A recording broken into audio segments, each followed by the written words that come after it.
Hey guys, this is Leland Baptist, and welcome to the Lee-Chandler podcast. So today is going to be pretty interesting because for those of us who have been watching taxes like a hawk, you now know that a tax hike is coming.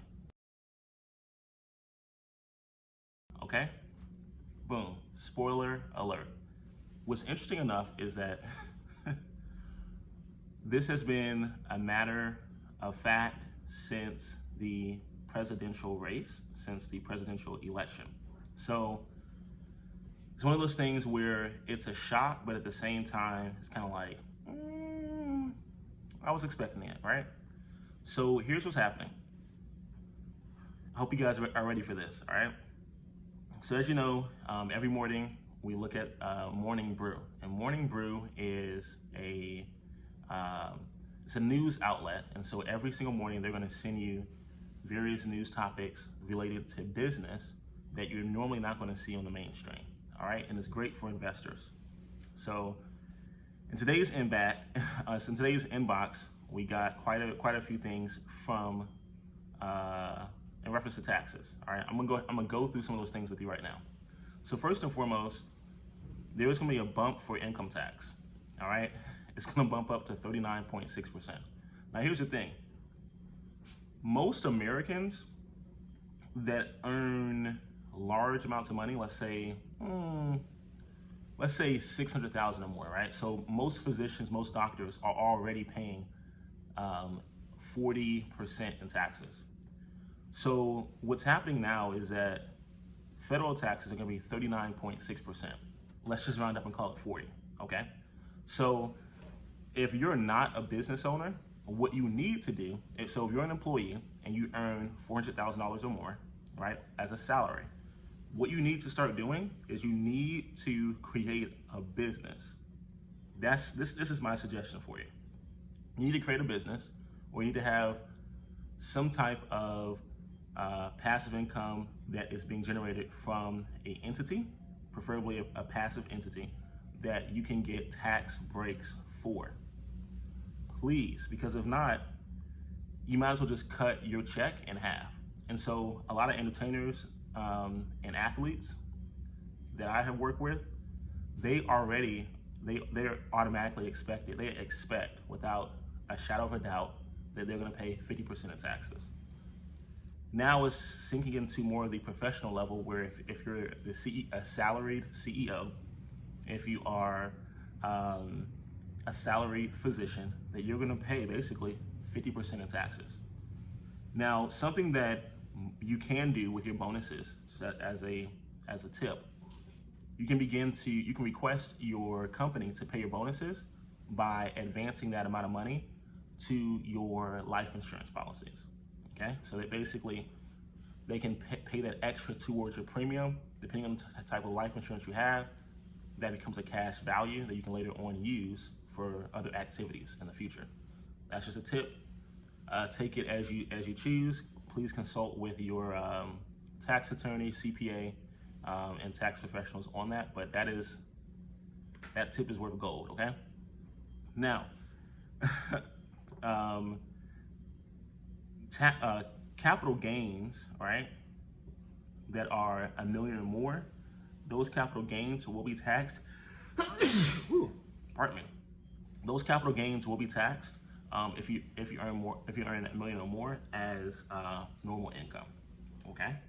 So in other words, you purchase a property, you purchase a few properties, you sell them. Those properties net you $1 million or more. It's gonna be taxed as normal income. So there's gonna be some benefits, some leeway with that, with normal income instead of being capital gains. All right.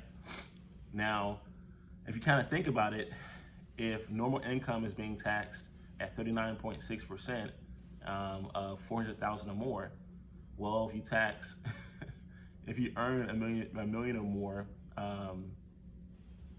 via capital gains, you're gonna have to kind of you'll be able to figure that out. Now, for increasing estate taxes, here's the thing that's so crazy about this. I am so shocked with the amount of people who do not have a trust.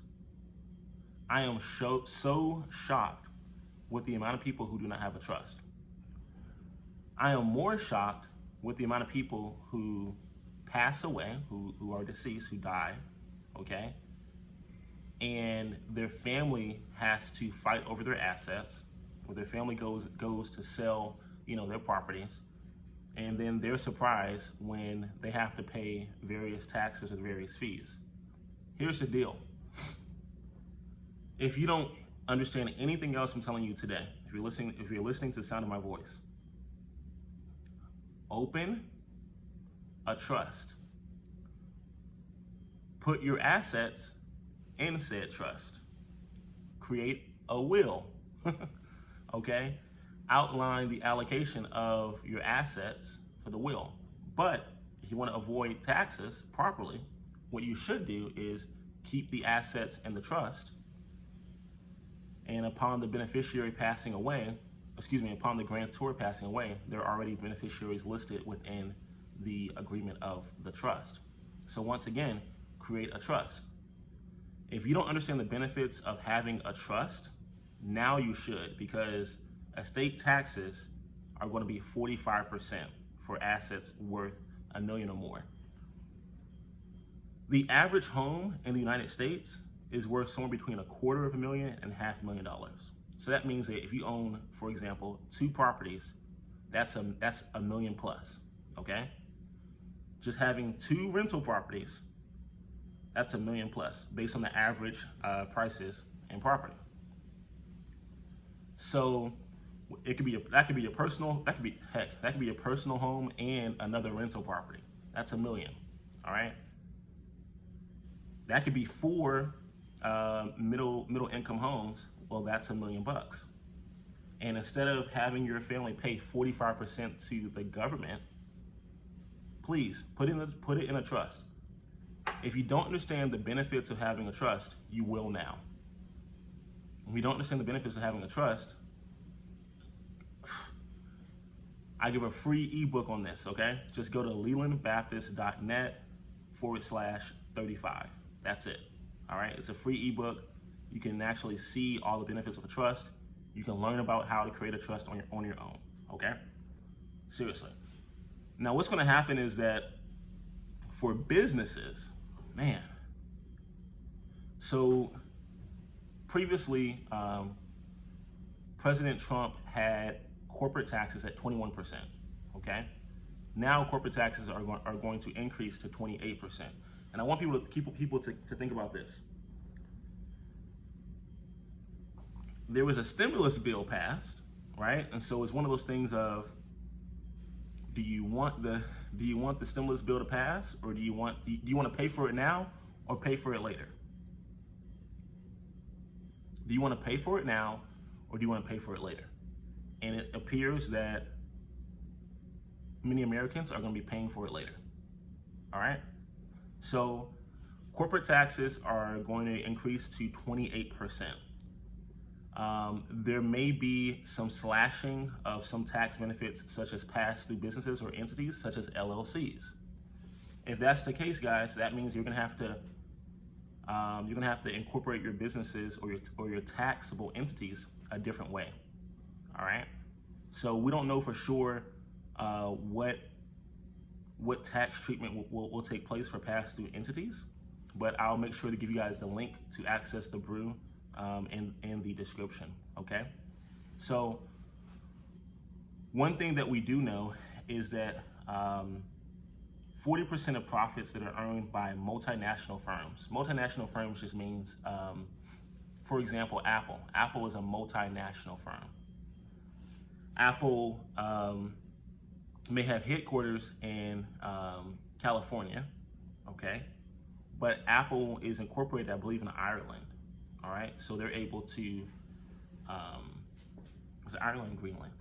So they're able to basically take advantage of tax benefits. What our government's trying to do, the United States government, is they said, hey, listen, we're missing out on $700 billion of tax revenue by people having their entities in one location and having them incorporated offshore, right? Cayman Islands, whatever else. So what they're trying to do now is they're going to take advantage of taxing all of, so far at least, it appears to tax all of the land-based businesses that are within the United States districts or United States jurisdictions, okay? So if you don't learn anything else from listening to me today, two main takeaways. If you're a salaried employee that earns $400,000 or more, you're going to be taxed basically at 50% of your income. You're basically going to be taxed as if you were an athlete, as if you were a physician, as if you were an entertainer. All right, 40% plus. Don't forget you're going to have your state taxes as well. The next thing is, if you have not already, get a trust. Talk to your family, talk to your loved ones about having a trust, because you're going to pay estate taxes of 45%. And that's for federal. So you're still going to have estate taxes most likely for your state as well, all right? How do you get through these things? Well, one tip I'll give you guys is if you're a salaried employee, you earn $400,000 or more, or let's say you earn $350,000. What I would do honestly is if you're a CEO, if you're a CFO, and let's say the average salary for you is $600 grand, right? $600,000. And you're in negotiation, I would request to have your salary as $350,000. So you can be under that federal tax. And then I would request that the remaining would be as a bonus or incentive pay that you could then have them pay to your life insurance policy. That is my suggestion for you. Your life insurance policy can build, and you'll have different tax advantages by going that route, instead of you taking a salary of $600,000 and basically cutting that in half, which is $300 grand. The next thing I would say for estate taxes is please listen closely. Please establish a trust. As long as you're alive, it's not too late to establish a trust. Put those assets in said trust. Name beneficiaries. Also accompany that trust with a will. If you want to learn more about that, it costs you nothing. Just go to lelandbaptist.net/35. That's it. All right. So I'm going to put the link for Morning Brew in the description. And hey, the corporate tax hit is here. So it's time to get wiser with your finances. The corporate tax is here. All right. The corporate tax is here. If you are a business owner, one of the great things you can do, and actually, if you can do this period, is that you can pay yourself a salary, and obviously you want to keep your salary under $400,000. All right. Hope that serves you guys, and I'll see you all on the next episode.